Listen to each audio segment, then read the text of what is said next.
Nick Spanos is an American programmer, investor, and serial entrepreneur, and he's widely regarded as the godfather of Bitcoin. In 2013, Nick, along with one of his co-founders, Andrew, founded the Bitcoin Center in New York City's financial district, only 300 feet away from the New York Stock Exchange.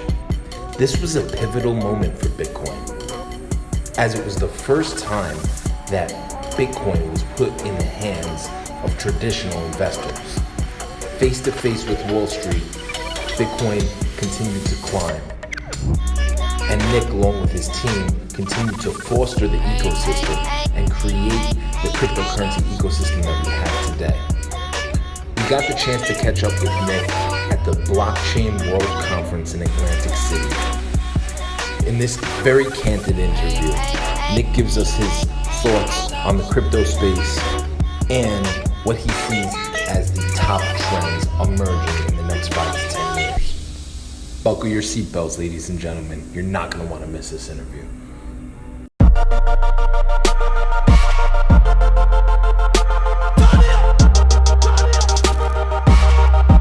And we're back. We are here at the Blockchain World Conference in Atlantic City. And my name is Anthony Delgado. I'm here with Disrupt and the New Theory podcast. And I'm here with my really good friend, Nick Spanos. Nick, thank you so much for being on the show. That's invisible mic? What's going on here? Yeah, no, it's invisible like some of the ICOs that you see floating around. So, you're one of the VIP speakers here. You've been in the space. You're a huge influencer. Tell us, what were you speaking about today, and what did you see and what did you learn here? Well, I don't know, but they put me down to talk about regulation, so I talked about regulation. Yeah, so that's probably almost everyone that I interviewed with, one word they said was due diligence. Do your due diligence, and everyone is concerned with all the regulations and government intervention in the space. What do you think is happening, and what's the impact going to be on the community? Well, yeah, I mean, everyone's trying to get these security tokens out, and I keep asking, well, where are they going to trade? They're not really tokens like we know them. None of the crypto exchanges are going to have them because they're afraid of trading securities. So it's going to be a challenge. You know, everyone's motivated to go into the secure token space. Meanwhile, there's nowhere really to trade them at all. So, what's one of the biggest, I guess, drawbacks from the tokens being secured versus not? Well, if it's a security, then it's a security. If it's a utility token, then it's a utility token. The SEC would beg to differ and say they're all security tokens, but they're all securities.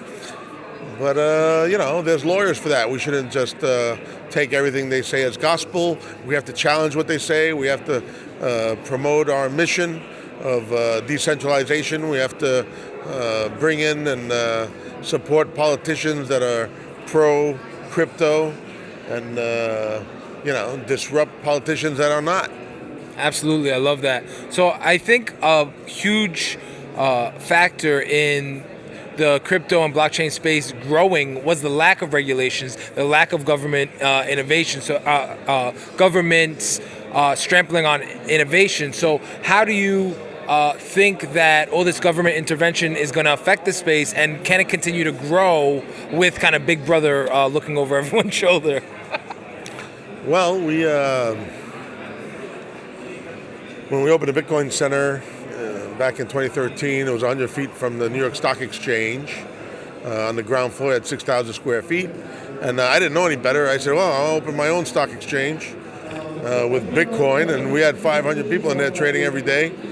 And, the regulators came by and said, what the heck's going on here? You don't have a license. You don't have this. You don't have that. I said, well, I don't think I need a license. As a matter of fact, I mean, these people are trading with each other.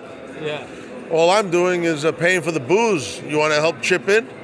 And I think that pissed one guy off. But I said, and then he said, well, who's clearing all the trades? I said, the blockchain. He said, blockchain? Who's that? I said, that's who's clearing the trades. I mean, these people, we met in the park for years and traded. And then now we're on Wall Street trading. And so they couldn't do anything about us. for a few years there. So then they invented the bit license. Some people call it the NIC license. But they invented the bit license to stop us, and they pretty much scared the bejeebers out of people, and a lot of people didn't show up after that. It got really slow. And that's pretty much what happened. I didn't charge because it would be illegal to charge. But I knew that that's what Bitcoin needed at the time, to be able to empower people, embolden people, to make people brave enough to come out and do what they have to do, which is use the technology that's going to decentralize everything, and the first trust network on the planet, and be free of the stranglehold the Federal Reserve has had on us from cradle to death, perched on top of us, sucking the blood out of us. I know that's right. So I figured, fuck it. Yeah. I'll just blow all my money and rent the biggest place I got right on Wall Street there. And then everyone's going to know that Bitcoin's real, and there's no stopping it. So Nick, it's fair to say that you're probably responsible for really making blockchain be as mainstream as it's become. Well, we're in politics. I was in politics before, and I ran a bunch of Ron Paul's efforts. I was his, what the hell was I? Director of Voter Contact. We motivated all the volunteers. Put together all the phone banks, crunched the data, figured out where the voters were, micro-targeting and stuff. So we know a lot about humans and human nature, and what they need to actually understand something that's a new idea. So that's what we did. We brought people in. We taught the reporters first, because all they knew that Bitcoin, they thought that Bitcoin was used only for illicit activities and stuff like that, because that's all they knew. Yeah. That's all their brain could come up with. So it wasn't really their fault. It's the fault of their inability to learn, or the inability of us to give the information to them on time and the way it should have been given to them. So we brought all the reporters in, we taught them all. A lot of them wrote books, and they're all crypto guys 100% now. We taught them all, all about blockchain and Bitcoin, and how we're going to bank the unbanked, the 2 billion unbanked, 3 billion unbanked. Just a number now, and we're going to decentralize everything, and finally, we're going to partake in the goodness of the world's bountifulness. The world is a bountiful place. Back in the 50s, one person worked, and there was a 2-car garage, and everything was great. Now everyone works, and everyone's starving, and I don't understand. Sometimes say, what, the world lost 90% of its food all of a sudden? No, it's not that at all. It's monetary policy and how much fake bills that they're printing pictures, lithograms of dead people, and making us use them. Because if you don't use them and collect a third of them and give them back to them every year, they put you in a cage. So that's pretty much the first ICO, the Federal Reserve note. It's not against the United States. Yeah. It's against the Federal Reserve. It's a private corporation. If you didn't know, look it up. When I looked it up, I couldn't sleep, and I'm still fighting them, till now. And that was back in 91 when I found out what those guys did. And I'm still here standing. Yeah. They try to smash me. They've tried. They've closed bank accounts. They've done all this crazy shit. My friends at that time, they wouldn't talk to me anymore. I knew all the biggest landlords. I had a big real estate company selling skyscrapers. And they wouldn't talk to me anymore. And I said, I don't care. I said, this is one time in probably all of humanity that we can actually change the structure of what we feel authority is, or how we perceive authority. We were made in the image of God. Yeah. Why should I be afraid of a building that's a white building that's 200 miles away from here, a house? I don't give a fuck. Yeah, absolutely. You know what I'm saying? Yeah, absolutely. So, I mean... That's an invisible mic. On politics, and money's invisible too, right?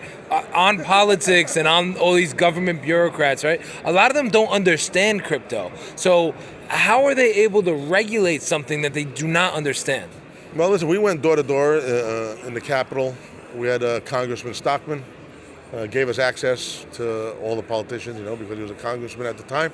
Right now, he happens to be in jail because the Rothschild said he did something wrong, but he made the first crypto bill. I'm not sure what happened, but something happened. Well, what was he charged with? What was the on-paper charge? I have no idea. Something to do with the Rothschilds. And I mean, you gotta look it up. And he's locked up right now. So I have another question. Like, He had a lot to lose, and he helped us. And from 2013, he fought for crypto, he fought for Bitcoin.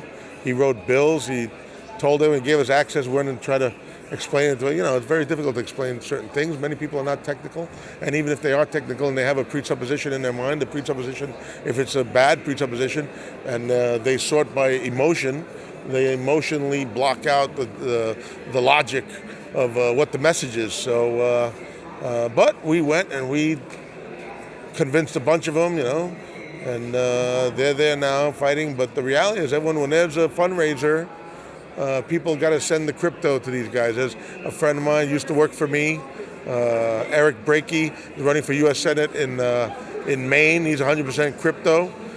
Go find him, send him crypto. The more crypto we send these guys, all the politicians are going to love it because that's all they do. So, yeah, the money talks. yeah, Right? if you send crypto to the politician, he's going to make it as legal as possible. So right now we made it legal when Stockman accepted it. Right away they made it legal because they're always fundraising. Congressmen, once they get in, their first race they get friends and family money and some other money or whatever. Then they run and they get into office. But every 2 years they got to run again. So they're always asking for money. That's why the lobbyists from these big outfits that screw us are knocking on their doors all day. Just give them a check, and those guys got to take it because they want to remain the belle of the ball, and they don't really care about freedom or anything anymore. And I mean, they take an oath to uphold the Constitution, but I don't know what they really want. Maybe they just want to look good in that building or something. Yeah, there's definitely a lot of government scandal and corruption, and with the recent election, there's been election fraud. With the recent primaries, there was election fraud. A lot of these election machines are actually running proprietary software that's not open source, that you don't know what's going on inside. You don't know who's voting. And some people have proposed using blockchain technology as a form of voting. I hold a patent on that. Do you really? Yeah. Tell us more about that. I have a granted patent on blockchain voting. I have a paper ballot to 3 blockchains. We've used it since 2014. You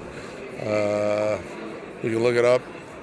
And what would be the benefits of using blockchain versus a paper ballot or versus these proprietary machines that are I'll out tell there? you. Well, I knew there was a problem back in 2004. 2003. I was called by the Bush campaign to run the lawyers, and ended up Broward in Palm Beach County with Miami, Dade, Broward, and Palm Beach County, Miami, in Florida, and. So, I get a room, it's called EDO, Election Day Operations. I get a whole room full of lawyers and figure out what kind of lawsuits you can have. It was 2 weeks early voting, and that was the first time they ever had the voting machines. 2000, they had the problems with dangling Chad. Then they had, so they called me because I did it in New York all the time for Pataki. And so I wrote a lawsuit. I had the lawyers write a lawsuit about the proprietary software. There was no paper trail at all. I said, why don't you put a printer on the inside? I said, we don't have that technology. I said, I have cash registers from the 1800s with that technology. I said, I want the source code for Windows, and I want the source code for your proprietary software. Yeah, absolutely. And a bunch of other stuff I wrote down, but they wouldn't let me, I don't know, I can't say that, but whatever. I didn't get to do what I wanted to do with that. But, But now you hold this new patent, and tell us more about that and how that could fix the problem. Well, it's paper ballot to 3 blockchains. And so at that moment, I mean, depending on what your authentication is, right? So we have an authentication, every election has a different schema, right? So if someone comes in, they sign a name and that stayed, the names match, they get the envelope with the ballot, right? The envelope has a QR code on there. They go and scan the ballot. They fill out the ballots, get sucked in the machine just like they do today. They wouldn't know any different. The reason why it has to be like that, because it's not going to, all these other ways, an election, anyone who comes out to vote is vested in that election. So if they don't understand how the votes are counted, then they're going to be upset. You know, they get a rich guy who's running and he loses, and in his brain he thinks he's like the hot shit, and he should have got 90% of the vote when the polls are saying he's going to get 3% of the vote, and then he gets 2.9% of the vote, and then he thinks everyone robbed him and his ego's crushed, and you know. So he says, oh, there was something wrong with that, something wrong with the voting machine, something wrong with that. You know, it's all bullshit most of the time, but a lot of times it's not. I've chased down cops with ballots in their trunk, took them to their basement. I've sat there and stared through a glass door at boxes of ballots and then saw the boxes of ballots slide out of my view when no one's supposed to be there. I've been doing this since the early 80s. I wrote campaign management software and sold political data as labels. No one had a computer. Sold them stacks of labels after we culled them out, different demographics. As a matter of fact, that's what I have. We have Hamdan over here, chief data scientist from Facebook. Works with us again. He started with us.